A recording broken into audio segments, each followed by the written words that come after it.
తమ న్యాయమైన డిమాండ్లను రాష్ట్ర ప్రభుత్వం వెంటనే పరిష్కరించి అమలు చేయాలని ఏపీ పీటీడీ ఉద్యోగులు డిమాండ్ చేశారు. ఈ మేరకు నేషనల్ మజ్దూర్ యూనిటీ అసోసియేషన్ ఆధ్వర్యంలో నెల్లూరు జిల్లా రాపూరు ఆర్టీసీ డిపో ఎదుట ఉద్యోగులు రిలే దీక్షలు చేపట్టారు. తమ న్యాయమైన కోరికలను వెంటనే పరిష్కరించాలంటూ నినాదాలు చేశారు. ఈ సందర్భంగా అసోసియేషన్ రాపూరు డిపో సెక్రటరీ ఏవి రమణయ్య మీడియాతో మాట్లాడుతూ తమ సమస్యల్ని అధికారులు ప్రభుత్వం దృష్టికి తీసుకెళ్లి వెంటనే పరిష్కరించాలని డిమాండ్ చేశారు. లేని పక్షంలో తమ దీక్షల్ని ఉధృతం చేస్తామని వారు హెచ్చరించారు. కార్యక్రమంలో యూనియన్ జిల్లా వర్కింగ్ ప్రెసిడెంట్ ఆర్ సుబ్బయ్య, ఉద్యోగులు కొండయ్య, శ్రీహరి, పుల్లయ్య, టీకే రావు, ఖాదర్ బాషా పాల్గొన్నారు. నా పేరు ఏవి రమణయ్య. నేను APPT national Mazdoor unity association Rapur depot సెక్రటరీని. ఈరోజు మా రాష్ట్ర కమిటీ పిలుపు మేరకు 2 రోజులు రిలే నిరాహార దీక్షలో భాగంగా ఈరోజు రాపూర్ డిపోలో నిరాహార దీక్ష చేస్తున్నాము. ముఖ్యంగా ఏపీపీటీడీలో దీర్ఘకాలికంగా నెలకొన్న సమస్యలపై మా యొక్క రాష్ట్ర కమిటీ యాజమాన్యానికి మెమరాండం ద్వారా మెమరాండం ఇచ్చినప్పటికీ ఎటువంటి స్పందన లేనందువలన గత 1 నెలల నుంచి కూడా ముందుగా రెడ్ బ్యాడ్జీలు పెట్టి ఎర్ర బ్యాడ్జీలు పెట్టి నిరసన తెలియజేశాము. అయినా కూడా స్పందన లేదు. అలాగే 2 రోజులు గేట్ మీటింగ్ పెట్టి మా సమస్యలు వెంటనే పరిష్కరించాలని డిమాండ్ చేసినప్పటికీ కూడా అక్కడ స్పందన లేదు. అలాగే ఒకరోజు ప్లే కార్డులతో కూడా ధర్నా చేసినాము. అయినా కూడా యాజమాన్యాలు ఎలాంటి స్పందన లేనందువలన ఈరోజు రాష్ట్ర కమిటీ మళ్ళీ 2 రోజులు రిలే నిరాహార దీక్ష చేయమన్నారు. ఆ కార్యక్రమంలో భాగంగానే ఈరోజు రాపూర్ డిపోలో ఈ రిలే నిరాహార దీక్ష చేస్తున్నాము. ఈ యొక్క ముఖ్య డిమాండ్స్ ఏదైతే ఉన్నాయో ఉద్యోగులకు ఉద్యోగ భద్రత సర్క్యులర్ 1/19ని వెంటనే అమలు చేయాలని మా యొక్క ప్రధానమైన డిమాండ్. ఈ 1/19 అనేది గతంలో తెలుగుదేశం హయాంలో ఇంప్లిమెంట్ చేశారు. కానీ మమ్మల్ని గవర్నమెంట్ విలీనం చేసిన తర్వాత కొత్తగా వచ్చిన గవర్నమెంట్ దాన్ని రద్దు చేసేసి పాత సంస్థలు అంతకుముందు సంస్థగా ఉన్నప్పుడు ఏదైతే ఉందో ఆ విధంగా ఆ సర్క్యులర్ అమలు చేస్తూ ఒక్క తప్పుకి ఒక్కొక్క డిపోలో ఒక్కొక్క విధంగా శిక్ష, ఆ విధంగా కాకుండా 1/19లో ఏ శిక్షకైనా ఏ శిక్షకి ఎంత శిక్ష వేయాలి, ఏ తప్పుకి ఎంత శిక్ష వేయాలనేది క్షుణ్ణంగా రాస్తున్నారు. కానీ దాన్ని అమలు చేయలేదు కాబట్టి మేము ఖచ్చితంగా దాన్ని అమలు చేయమని మేము డిమాండ్ చేస్తున్నాము. అలాగే ఆ 1/19 అమలు చేయకుండా అనేక మందిని అక్రమంగా సస్పెన్షన్ రిమూవ్ చేస్తున్నారు. వాళ్ళందరినీ వెంటనే విధుల్లోకి తీసుకోవాలి.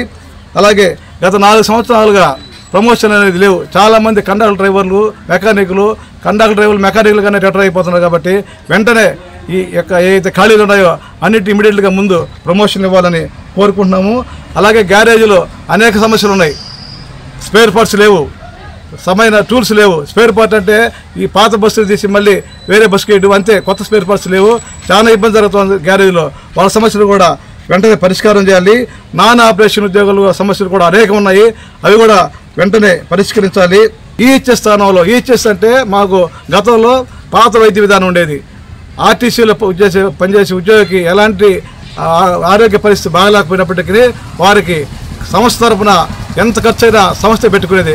కానీ ఈహెచ్ఎస్ కార్డు అని మా దగ్గర డబ్బులు వసూలు చేసి ఈరోజు మాకు ఎలాంటి సదుపాయం లేదు, వైద్య సదుపాయం లేదు. మా ఏ హాస్పిటల్కి పోయినా ఈహెచ్ఎస్ చెల్లదంటారు. కాబట్టి దాన్ని వెంటనే రద్దు చేసి మాకు పాత వైద్య విధానాన్ని అమలు చేయాలని కోరుకుంటాము. అలాగే ఎలక్ట్రిక్ బస్సులు గవర్నమెంటే కొని ఇస్తే అనేక మందికి ఉద్యోగం కూడా కల్పించిన అవకాశం ఉంటుంది. కాబట్టి గవర్నమెంటే కొనాలా, ప్రైవేట్ వాళ్ళకి ఇస్తే ఉన్న ఉద్యోగాలు కూడా పోతాయి. కాబట్టి ఖచ్చితంగా ఎలక్ట్రిక్ బస్సులు గవర్నమెంటే కొనాలని కోరుకుంటున్నాము.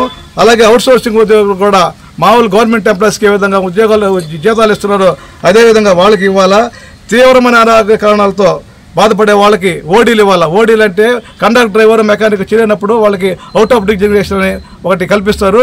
ఖచ్చితంగా వాళ్ళకి బాగాలేని ఎవరైతే ఉన్నారో వాళ్ళందరికీ కూడా అది కల్పించాలా.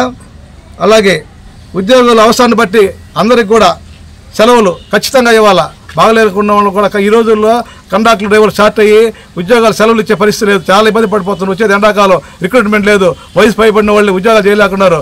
కాబట్టి ఖచ్చితంగా వాళ్ళని రిక్రూట్మెంట్ చేసుకోవాలా, వీళ్ళకి సెలవులు ఇవ్వాలా. రిటైర్ ఉద్యోగులందరూ కూడా సూపర్ లగ్జరీ బస్సుల్లో ఫ్రీగా ఇద్దరికి భార్యాభర్తలు ఇప్పటి వరకు హాఫ్ టికెట్ తీసుకుంటున్నాము. అలా కాకుండా రిటైర్ వాళ్ళందరూ కూడా అందరికీ ఫ్రీగా హైటెక్ బస్సులు కూడా ఇవ్వాలని కోరుకుంటాము. ఈ డిమాండ్స్ ఏదైతే ఉన్నాయో ఇవి కానీ మా యాజమాన్యం స్పందించకపోతే మా రాష్ట్ర కమిటీ భవిష్యత్తులో ఎలాంటి పిలిపించినా కూడా మేము ఖచ్చితంగా సిద్ధంగా ఉంటామని తెలియజేసుకుంటూ సెలవు తీసుకుంటున్నాం.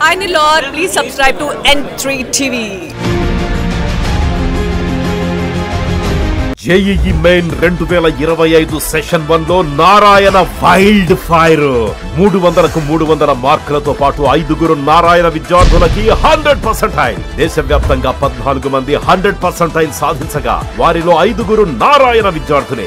8 రాష్ట్రాల్లో స్టేట్ టాపర్స్ నారాయణ స్టూడెంట్సే. అప్పటికీ ఇప్పటికీ ఎప్పటికీ జేఈఈలో ఆల్వేస్ నంబర్ 1 నారాయణే. పోటీలో ఎందరున్నా నారాయణ తగ్గేదేలే.